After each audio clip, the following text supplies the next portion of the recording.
quarantine content for you all. 25 different tips, from DIY tips to decorating ideas that you can apply now in your home using supplies that you have on hand. If there's ever a time to express your creative weirdness, it is now. Thank you, Joey, for taking care of Moon while I try to make this video. Alright, so I've divided this video into 3 different sections. We've got paint projects, DIYs, and then our third section is decorating tips. Paint projects. You guys see us use accent walls in so many of our designs. Why do an accent wall? Well, it just creates intrigue in a space. You want to make sure that you pick the wall that most highlights your room. Don't pick some offshoot wall. Don't do a passive accent wall. You want to go bold with your placement. Tati Westbrook's brush blot wall. All it is literally different size paintbrushes, one color of paint on a white wall. We created those brush strokes to have a sort of homage to the makeup guru that she is. It is such a fun way to bring some pattern to a room, and it's so easy. Another really easy mural is to do a minimalist mountain range. Just triangular shapes. You can do them taped off so they're really perfect, or you can hand do it so it has more of a natural look to it. A mud cloth wall. This is a great way to only use 2 colors of paint. If you already have an accent wall that you've painted and you're getting a little bit sick of it, this is a great way to update that color that's already there. Drip paint. It's a wild idea. It's definitely fun. We use syringes to do it in Jesse Page's room, but you can also just literally take a can of paint, thin it in like a water bottle that you cut in half to just have a little cup, and pour it down the wall. If you need some inspiration in your life, take your favorite song, or maybe a love letter written to you, or your favorite poem, and write it on your wall.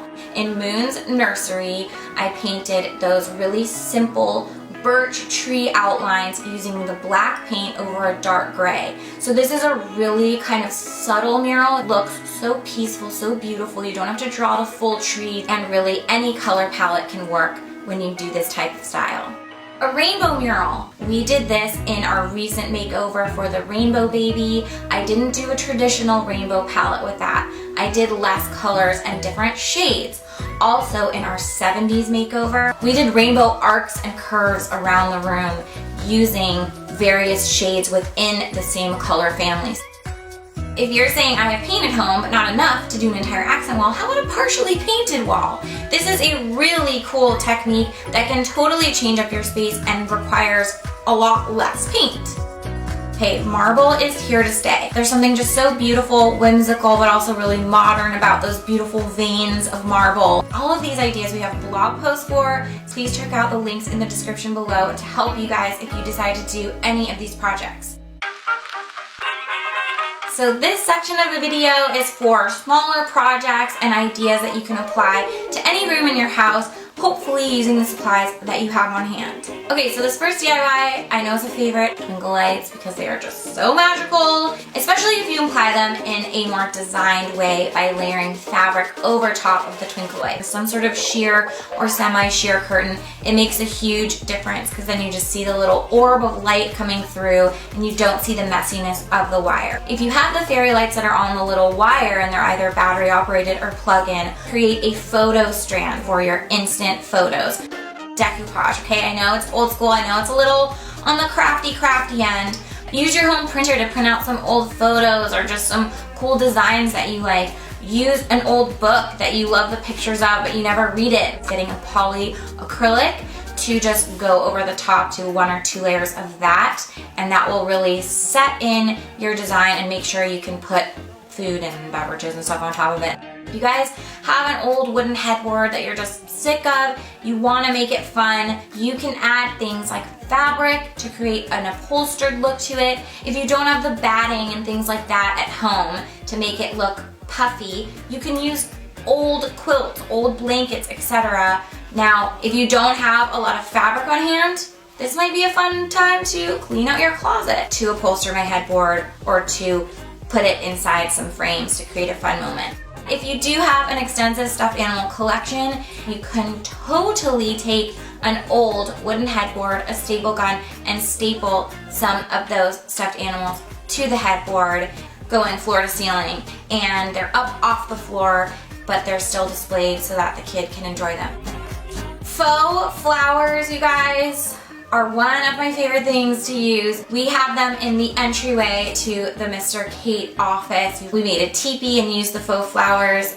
Smaller scale artwork, like creating that name art where we just had the frame, filled it in with all those faux flowers, and then had the name over top. If you don't have faux flowers, you can create your own flowers, making the oversized paper flowers. I have those patterns on the blog. You guys can print them out. If all you have is thinner paper, you can just make them smaller. You just need the thicker paper to have some structure if you're gonna make those big flowers. The paper faces that we made in Patrick Starr's beauty room. You've got some old frames, you've got some paper, you've got some scissors, you've got some glue. It's all you need to create some really cool face art.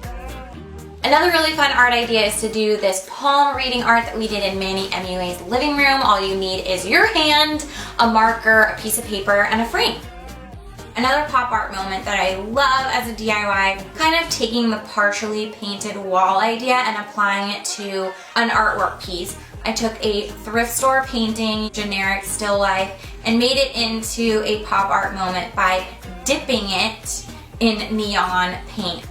Throw pillows. Oh my gosh, I love throw pillows. You can use just some old awesome fabric you have or scrounge around in your closet. The other great thing about pillows is that one side can be one fabric, the other side can be another fabric. Ta-da!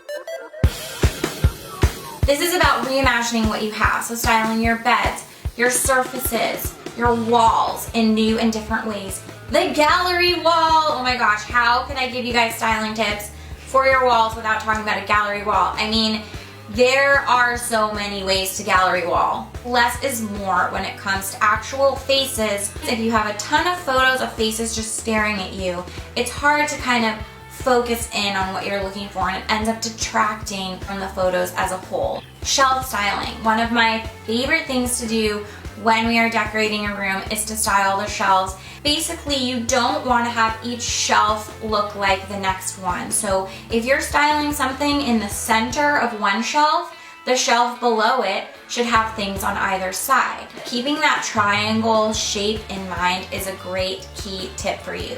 Center of the shelf, either side of the shelf. You don't want to have it look like a grid when you're done. You want to have it look haphazard.